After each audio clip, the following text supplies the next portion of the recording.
de agosto. Realmente estoy contento.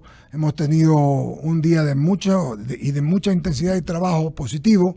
En la mañana estuvo la secretaria de prensa de la presidencia, estuvo Irene Vélez conversando con nosotros, y hoy en la tarde pues el señor ministro, querido amigo Giancarlo Lofredo, que es el ministro, en otras partes el ministro de Defensa, ¿no? Pero realmente con lo que pasa debería llamarse el Ministerio de la Guerra, ¿no? Porque realmente tenemos un conflicto interno y nadie lo puede negar, aunque por ahí hay algunos que se esmeran en hacerlo. Pero en todo caso, cada quien es cada quien.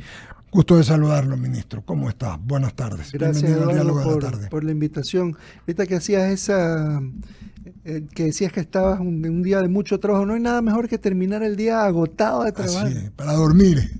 Así son casi todos los días de los ministros del gabinete del presidente Daniel Noboa. Toca esa. Pero con la satisfacción de trabajar duro por el país. Bendito Dios. Cuénteme, Giancarlo Lofredo, ¿cómo le fue en Panamá? Vimos imágenes, vimos esta coalición de las Américas contra los carteles y los resultados del plan, que eso le encanta a todo el mundo, de protección. Bueno, primero comencemos con eso. Vamos primero con esto, que fue para mí trascendente. Eduardo, nos fue excelentemente bien en la segunda reunión de la coalición contra carteles de América. Nosotros tuvimos una primera reunión que fue en Doral, en Florida. En esa se creó el marco para esta coalición, se firmaron los acuerdos y ya ahora tuvimos una primera reunión que ya fue netamente de trabajo. Aquí Ecuador, como uno de los líderes en el tema del combate al narcotráfico, al narcoterrorismo, hizo una exposición de la problemática en el sector del Pacífico. Y ya empezamos a hablar de dejar en claro y ponernos de acuerdo entre todos los países cuáles son las amenazas, cuáles son los actores que están realizando estas amenazas, cómo operan, el modus operandi, y dentro de esa logística, cuáles son los nodos críticos que vamos a atacar como la coalición contra carteles de América. Entonces fue una reunión muy, muy importante. Ecuador fue escogido como uno de los líderes de grupo de la zona del Pacífico, que es la que nos atañe a nosotros. Así que grandes resultados. Si todo sale según lo planeado, ya empiezan, cada país pone su grupo de trabajo, empezamos a reunirnos los grupos de trabajo con las estrategias ya planteadas. Y para el mes de noviembre posiblemente arrancan operaciones conjuntas entre todos los países. Centros de fusión, uno en Centroamérica, 2 en Sudamérica para las diferentes cadenas de narcotráfico y el trabajo conjunto de todos los países, que esto es algo sin precedentes, Eduardo. Sin precedentes, que hay que aprovecharlo ahora, este es el momento. Es el momento. Vi también en esa reunión que había un representante nuevo, lo vi al nuevo ministro de Guerra o de Defensa de Colombia, y lo vi en una reunión bilateral con usted. Me parece que es la primera, Giancarlo, que tienen ustedes. Así es el primer contacto con mi par de Colombia. Otra reunión que fue excelente, muy, muy fructífera. Y fíjate que pasando Colombia por lo que está pasando ahora, el que les mando un abrazo al pueblo colombiano. Abrazo al pueblo colombiano. Y a todos los afectados. Y le cuento que Ecuador ya envió su contingente de rescatistas, llegaron el día de hoy, pues lo más importante es buscar a los desaparecidos. Así es. Los minutos son claves y Ecuador no podía faltar en la ayuda, en la cooperación con nuestro país hermano, así que ya estamos allá ayudando y vamos a continuar brindando la ayuda. Qué bueno. Y aún así él se dio el espacio para ir a esta reunión por la importancia que tiene. Y por mantener una bilateral, ya la primera con Ecuador, en la cual nos pusimos de acuerdo en que va a iniciar ya ahora sí un intercambio de información mucho más grande. Las unidades que trabajan en las operaciones tipo Espejo, Yunque y Martillo ya no van a ser operaciones puntuales, tantas al año, sino una operación sostenida, una ofensiva sostenida en la frontera. todo esto con la ayuda de Estados Unidos, que también vamos a entrar como una fuerza tripartita ahí.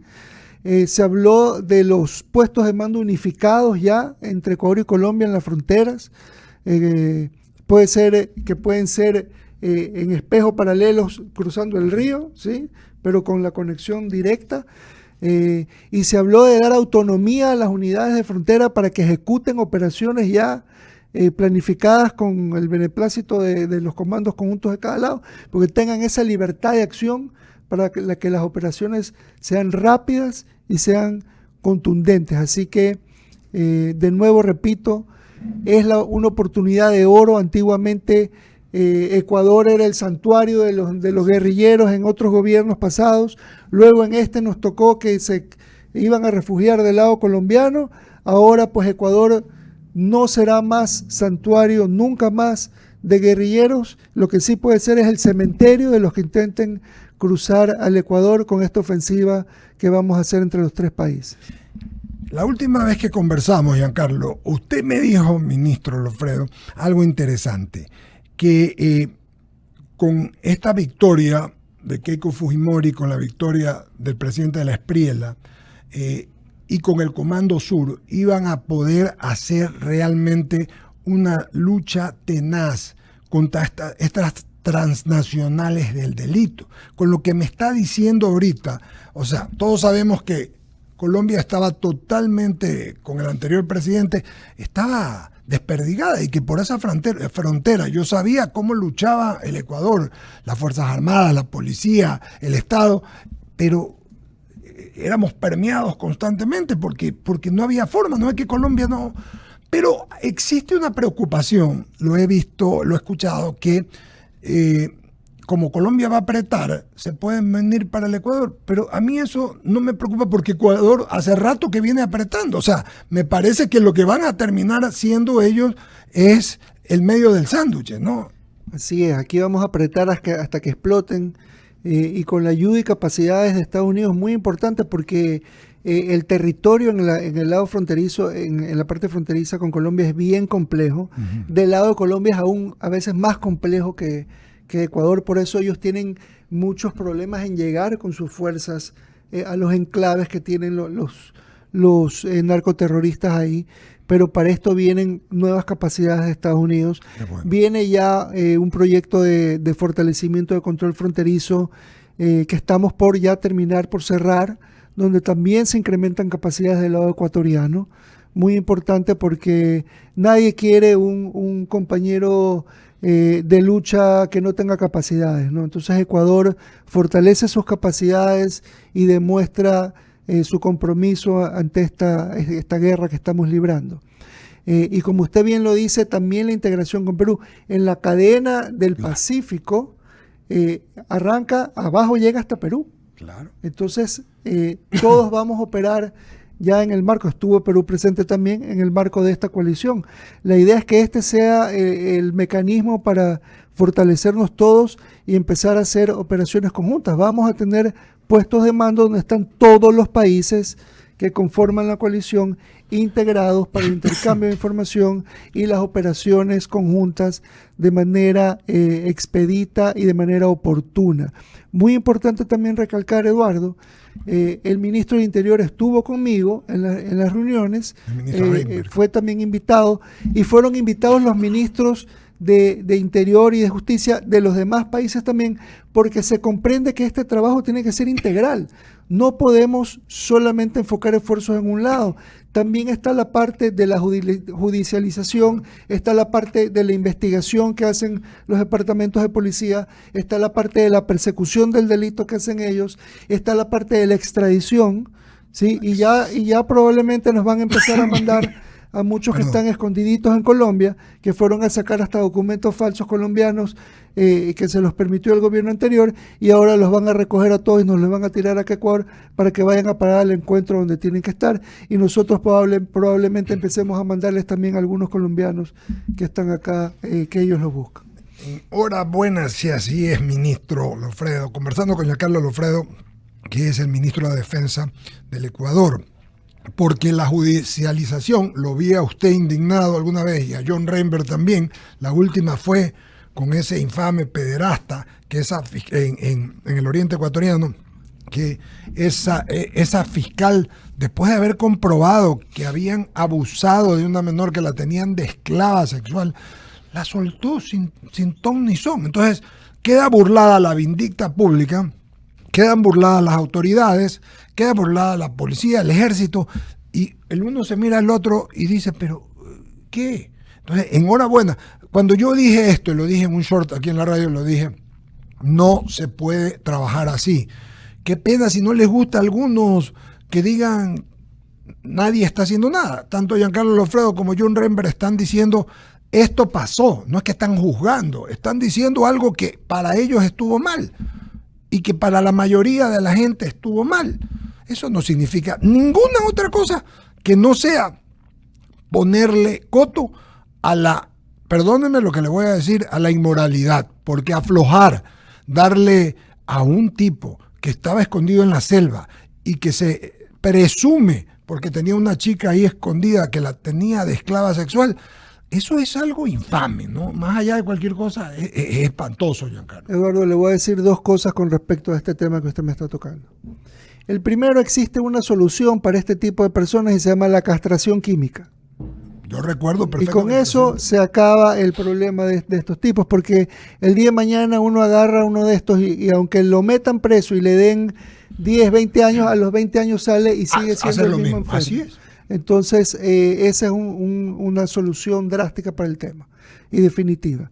La otra cosa que le voy a decir es que muy importante que la gente comprenda que aquí hay una división de funciones, hay una independencia de funciones y la parte de justicia pues no es el gobierno. Así es. Eso es muy importante que se entienda. Ahora, dentro de la parte judicial tenemos ya funcionarios que están comprometidos con este cambio. La doctora Mercedes Caicedo es una de ellas, que está liderando el Consejo de la Judicatura. Sí. Entiendo que también el presidente de la Corte Nacional está comprometido con esto. Ellos tienen sus limitantes, no es como yo en Fuerzas Armadas que puedo... Ellos tienen limitantes, claro. Ellos tienen sus limitantes para ejercer el castigo a estos jueces corruptos, pero están trabajando por ello. No hace mucho tuvimos la firma de un acuerdo entre el Consejo de la Judicatura y Fuerzas Armadas para ayudar en la selección de los jueces. Okay. ¿Sí? Porque se está buscando que haya probidad, ¿ya? Básicamente probidad. Y con esto mejorar esta pata que anda coja y que no nos ayuda en la carrera, ¿no? Entonces, pero de nuestro lado, por mucho que esto signifique hasta cierto punto que nos desmoraliza, porque hacemos el esfuerzo y lo sueltan, pues nosotros no vamos a claudicar. El compromiso está claro de las fuerzas del orden, de cada uno de los hombres y mujeres de Fuerzas Armadas y Policía. El compromiso está clarísimo y no vamos a claudicar. Y como siempre lo digo, o es la cárcel o es el infierno. Si deciden enfrentarnos, pues encontrarán el infierno, y si no, les espera el encuentro. Les soy honesto, es lo que la gente quiere. La gente quiere tranquilidad, seguridad. ¿Por qué? Porque con la seguridad va a tener trabajo y con la seguridad va a tener prosperidad, y la prosperidad genera armonía y está tejido social. Entonces nadie puede estar de acuerdo que haya gente tan, perdóneme, infame como esta señora fiscal, de aflojar a un tipo de esta naturaleza, pero que está probado porque lo cogieron en flagrancia, pues estaba allí con la niña de 10 años. Es que nadie puede entender. Lo peor que puede pasar es que se agreda a las mujeres, a los niños y a los ancianos, a los adolescentes. Entonces, enhorabuena lo que usted me dice, y si hay compromiso de las autoridades judiciales, sea el Consejo de la Judicatura y del presidente de la Corte Nacional, enhorabuena.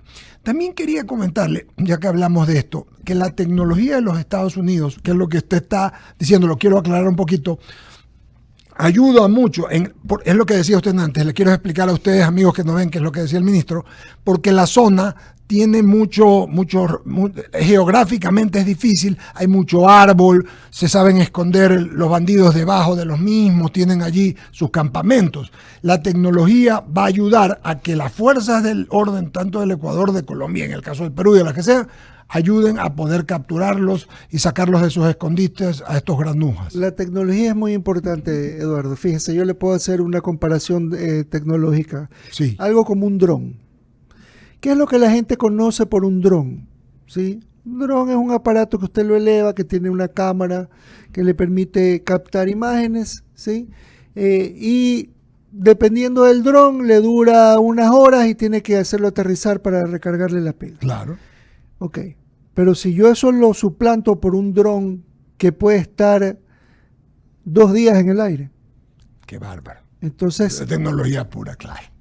Si además de eso el dron está a una altura que es imperceptible. Claro. Que es una de las cosas que se ve pues los drones cuando... Y que estando a una altura imperceptible me permite captar un rostro o hasta la placa de un vehículo con esa claridad. Y que además tiene inteligencia artificial para que entienda qué es lo que está viendo. ¿Sí? Y va aprendiendo conforme va haciendo las operaciones en el terreno y va pudiendo saber qué es un enclave terrorista y qué es una plantación de cocaína y dónde es una zona de descanso y si el personal que está él identificando está armado o no está armado, entre otras cosas. Y si además tiene la posibilidad de detectar una huella térmica dentro de la selva o ver de noche o más allá de eso, eliminar el follaje de la selva con tecnología LiDAR para ver lo que está debajo de los árboles. Estamos hablando de unas capacidades que le permiten a una fuerza de tierra operar con información certera y oportuna para la planificación y para la operación en sí. Genial. Enhorabuena. Vuelvo a decir, a mí me importa la gente. Y sí me importan las fuerzas del orden porque me importan. Porque ellos son los que están frenteando valientemente esta lucha que tenemos en toda América y en el mundo, ¿no? Que se está librando contra esta gente.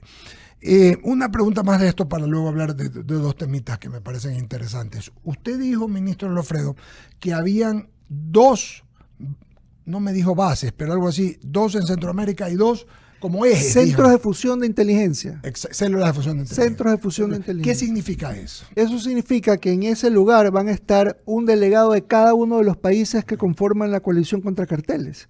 Y que si hay en un país información delictiva de una persona, se comparte con todos los países de la región.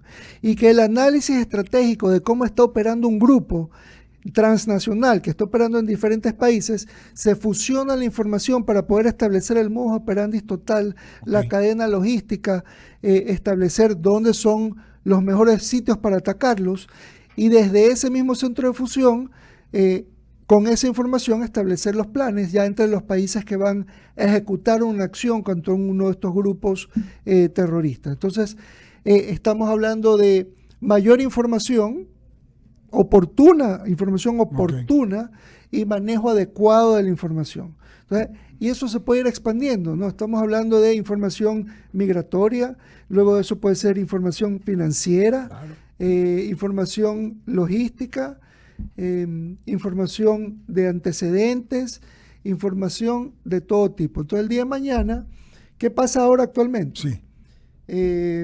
Yo intercepto una lancha que viene hacia Ecuador con armas, como ya ha sucedido, ¿sí? Que probablemente hizo el intercambio en alta mar con droga, y acá vienen las armas como pago. Entonces yo le intercepto. Pero yo necesito la información, pues, de dónde salió esa lancha. Y esas armas, ¿de dónde vienen? ¿Cuál es la proveniencia? Necesito establecer la trazabilidad.